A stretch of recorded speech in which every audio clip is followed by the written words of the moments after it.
बच्चों, कैसे हो आप? आशा करती हूँ आप सब अच्छे होंगे। तो आज हम एक पाठ शुरू करने वाले हैं जिसका नाम है प्रकृति का बहुमूल्य उपहार। और इस पाठ का क्या उद्देश्य है? जल हम सबको जीवन प्रदान करता है।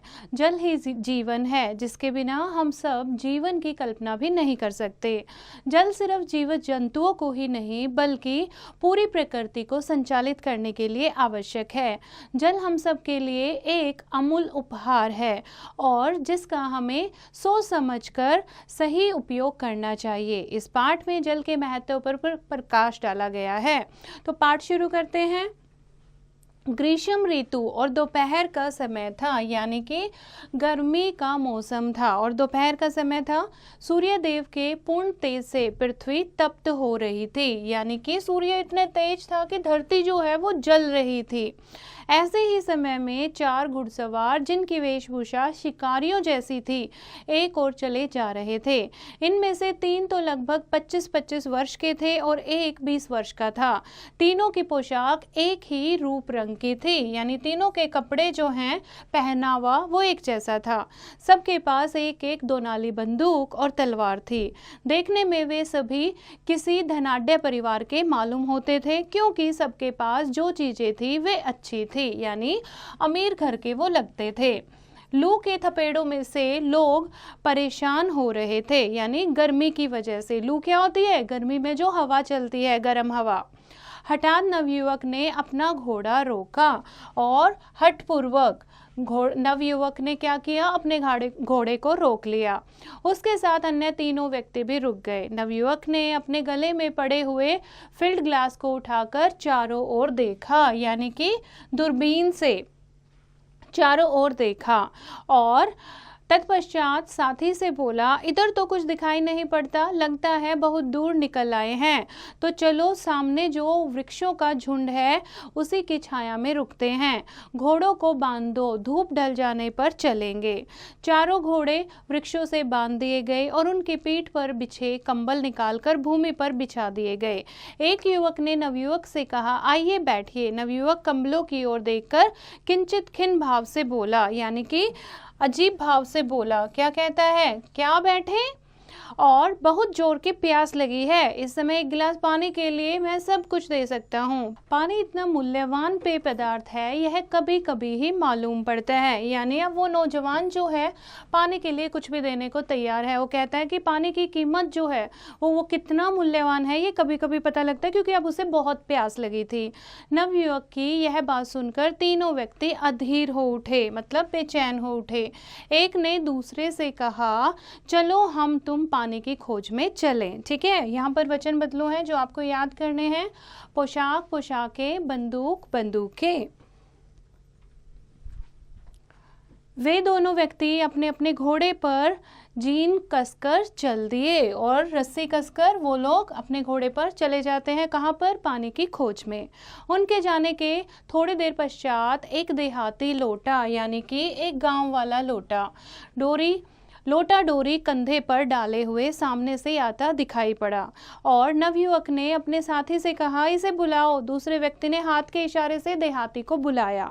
देहाती के आने पर नवयुवक ने उससे पूछा, क्यों भाई, तुम इधर से के ही रहने वाले हो? देहाती ने दोनों को सिर से पैर तक देखकर कहा, हाँ साहब, रहता तो इधर ही हूँ। युवक ने कहा, यहाँ कहीं पानी मिल सकता है? देहाती ने कहा, मिलना तो चाहिए। तो लाओ कहीं से, हम लोगों का प्यास के कारण दम निकल रहा है, तुम्हें इनाम मिलेगा। नवयुवक बोला। देहाती बोला, मेरे पास तो यही लुटिया है, आपके पास कोई लोटा ओटा है? नवयुवक ने साथी की ओर देखकर विषादपूर्ण स्वर से कहा, देखो भाग्य की बात, दोनों फ्लास्क अभी वे दोनों ही ले गए। कि कितनी ही अजीब बात है कि अभी हमारे पास 2 फ्लास्क थे, वो तो पानी भरने के लिए पानी की खोज में ले गए।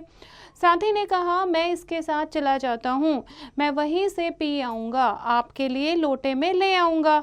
नवयुवक प्रसन्न होकर बोला, जाओ जल्दी जाओ और पानी ले आओ। युवक देहाती के साथ एक और चला गया। 20 मिनट पश्चात दोनों लौटे। देहाती के हाथ में जल से भरा लोटा था। नवयुवक ने पूछा, पानी कहाँ मिला? उसके साथी ने कहा, यहाँ से थोड़ी दूर एक कुआं है, परंतु वह ऐसे स्थान पर है कि अनजान को पता ही नहीं लग सकता।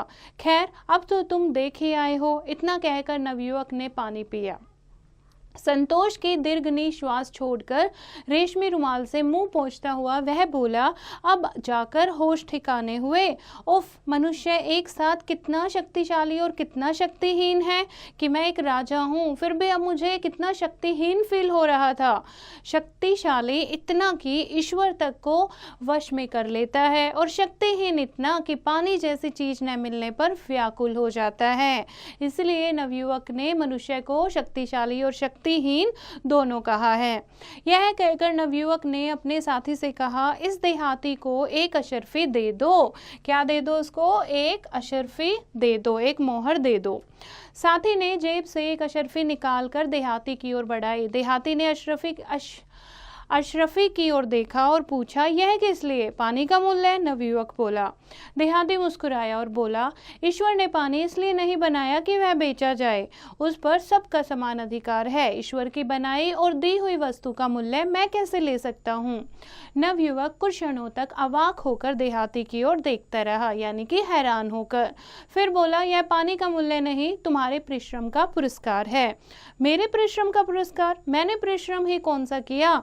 प्यासे को पानी पिलाना प्रत्येक मनुष्य का कर्तव्य है। कर्तव्य में तुम पुरस्कार का क्या काम? देहाती ने हैरानी से कहा। खैर, तुम्हारी इच्छा, तुम्हारा हम पर एक एहसान रहेगा। ना ना ना, यह एहसान का काम नहीं, अच्छा और कुछ हुक्म है। कुछ नहीं, किस गांव में रहते हो? आगे उनकी बातचीत होती है, उससे पहले आप ये विलोम शब्द करेंगे। शक्तिशाली, शक्तिहीन, परिश्रमी, आलसी। चंदनपुर में। अच्छा, तो जाता हूँ, प्रणाम। देहाती चल दिया।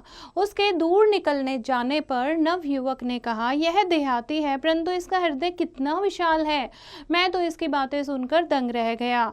जिस समय वह पुरस्कार की बात कर रहा था, उस समय मुझे ऐसा प्रतीत हुआ कि मैं उसके सामने एक बहुत ही तुच्छ आदमी हूँ, यानी कि बहुत ही छोटा आदमी हूँ।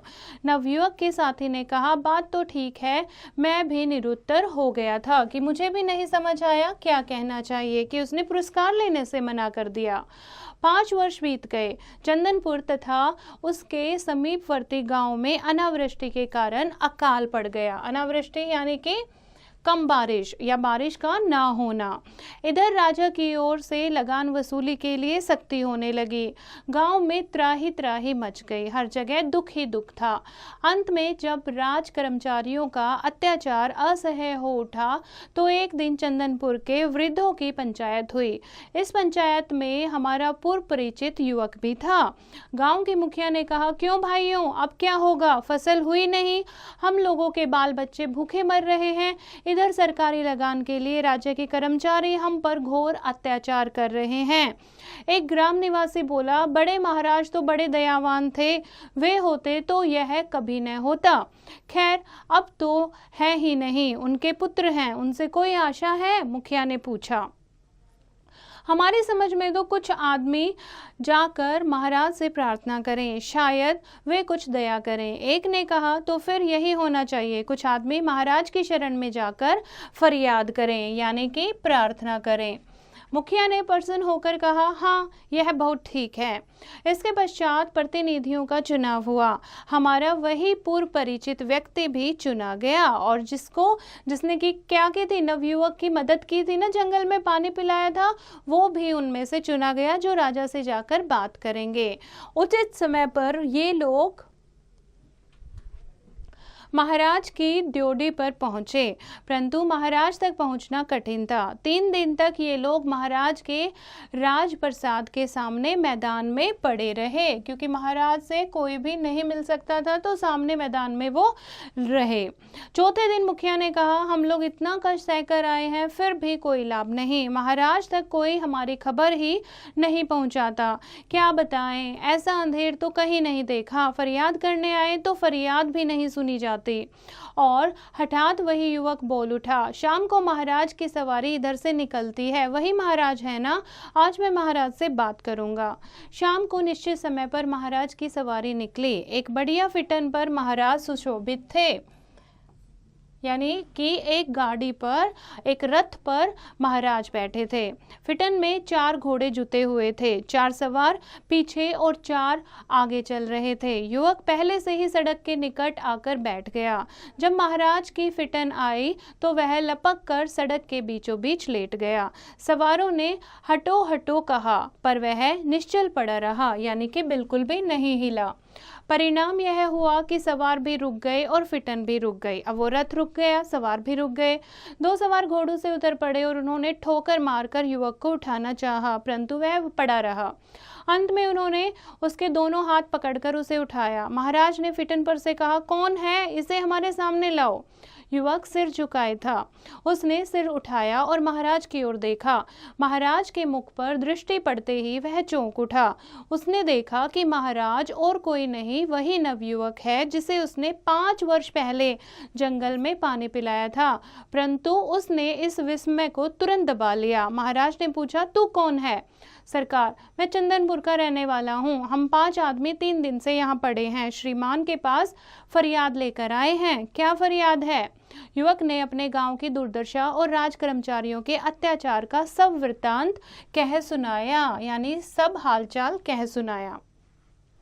महाराज बोले, अच्छा, हम कल तुम्हारी फरियाद का जवाब देंगे। इसके पश्चात महाराज ने एक सवार से कहा, इसे और इसके साथियों को मेहमान खाने में ठहराओ। दूसरे दिन प्रातःकाल महाराज ने केवल युवक को एकांत में अपने पास बुलाकर पूछा, तुमने हमें पहचाना? युवक बोला, हाँ धर्मावतार, कल ही पहचान लिया था, यानी कि धर्म के अवतार, है ना? तो किसको कह रहे हैं? राजा को। यदि मैं तुम्हें न पहचानता तो? महाराज ने कौतूहल वश पूछा। अगर आश्चर्य से पूछा, अगर मैं तुम्हें ना पहचानता तो क्या? कुछ नहीं, कम से कम तुम्हें अपनी पहचान तो देनी चाहिए थी। धर्मावतार, मैं उस तुच्छ बात की याद दिलाकर कुछ नहीं कहना चाहता था। मेरा जो कर्तव्य था मैंने किया, और अब श्रीमान से यही प्रार्थना है कि श्रीमान अपना कर्तव्य पूरा करें, कि मेरा जो उस टाइम फर्ज बनता था वो मैंने किया, अब आपका जो फर्ज है वो आप कीजिए। यदि श्रीमान अपना कर्तव्य पालन करेंगे तो मेरे ऊपर भी श्रीमान का कोई एहसान न होगा। महाराज युवक की स्पष्टवादिता को देखकर स्तंभित रह गए, यानी इतनी साफ साफ बोलने वाली बात को देखकर वो सावधान, चौंक गए, स्तंभित रह गए। बड़ी देर बाद बोले, अच्छा, इस फसल की मालगुजारी माफ की जाती है, यानी कि लगान जो है माफ की जाती है। यह तो हमारा कर्तव्य हुआ, और भविष्य में चंदनपुर की मालगुजारी सदैव के लिए माफ की जाती है। यह कहकर महाराज ने युवक की ओर इस प्रकार देखा मानो वे उस पर एहसान लादने में सफल हुए, परंतु युवक तुरंत हाथ जोड़कर बोला, नहीं दया निधान, ऐसा न कीजिए। ऐसा करके श्रीमान हमें अपनी सेवा से वंचित रखेंगे। राज्य का कर देना हमारा कर्तव्य है, हम इस कर्तव्य का पालन अवश्य करेंगे। यदि ईश्वर हमें देगा तो हम श्रीमान की सेवा अवश्य करेंगे। केवल यही बात है जिसके द्वारा हम श्रीमान के श्री चरणों में अपनी श्रद्धांजलि चढ़ाते रहते हैं। अतएव इस सौभाग्य से हमें वंचित मत कीजिए। यानी वो व्यक्ति जो है वो कहता है कि हमारा लगान हमेशा के लिए माफ मत कीजिए। महाराज कुछ क्षणों तक स्थिर दृष्टि से देखते रहे, फिर बोले, तुमने मुझे परास्त कर दिया, यानी कि तुमने मुझे हरा दिया। अच्छा जाओ, जो तुम्हारी इच्छा हो वही करो। और ये सुंदर कहानी किसने लिखी है? ये कहानी लिखी है विशंभरनाथ शर्मा ने। इनके बारे में कुछ पढ़ते हैं। विशंबर नाथ शर्मा कौशिक जी का जन्म पंजाब के अंबाला नामक नगर में 1891 में हुआ। जब ये 4 वर्ष के थे, इनके दादाजी इनको कालपुर ले आए थे। कौशिक जी मूल रूप से कहानीकार थे। उन्होंने आदर्शवादिता और भावुकता से परिपूर्ण कहानियां लिखी थी। रचनाएं। विशंबर नाथ शर्मा कौशिक एक महान साहित्य सेवक थे। इन्होंने अपनी लेखनी के माध्यम से अनेक कहानी संग्रह, मणिमाला, चित्रशाला, पत्र संग्रह, दुबे जी की उपन्यास, माँ, भिखारनिया आदि लिखे। ये आधुनिक साहित्य के एक श्रेष्ठ साहित्यकार थे। हिंदी भाषा के गद्य के क्षेत्र में इनका योगदान महान है। इनका गद्य साहित्य समाज केंद्रित है। इन्होंने अपने गद्य साहित्य में समकालीन समाज का यथार्थ चित्रण किया है। इनका सारा जीवन साहित्य सेवा में तथा समाज उद्धार करने में लगा रहा। इनकी मृत्यु 1945 में हुई। तो बच्चों, ये थी आज की कहानी। आशा करती हूँ आपको समझ आई होगी। एक बार फिर से इसको दोहराएंगे, शब्दार्थ को याद करेंगे और अभ्यास का प्रयास स्वयं करेंगे।